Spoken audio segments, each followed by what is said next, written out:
পুরনো মেসেজ, পুরনো ছবি, পুরনো ভিডিও কোনো কিছুই দেখা যাবে না, কোনো কিছুই পড়া যাবে না।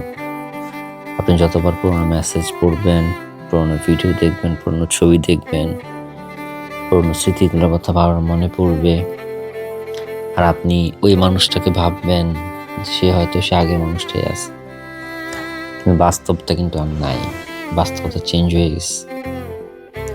তার বর্তমানের এই দূরে থাকা, সাইলেন্ট থাকা, আপনাকে ছেড়ে চলে যাওয়া, আপনাকে দেখলে তার মুখটা কালো করে ফেলা, আপনাকে দেখলে তার মন খারাপ হয়ে যাওয়া এবং সে অন্যের সাথে হাসি খুশি থাকা, অন্যদের সাথে ভালো থাকা, কমপ্লিট ডিফারেন্ট একটা পার্সন। সে আপনাকে এখন আর চায় না। আপনি বারবার বারবার নিজেকে কোশ্চেন করা বন্ধ করেন যে তাহলে ওই সময়গুলা কি ছিল, ওগুলা কি ছিল, ওইটা এখন আর ভাবার সময় নেই।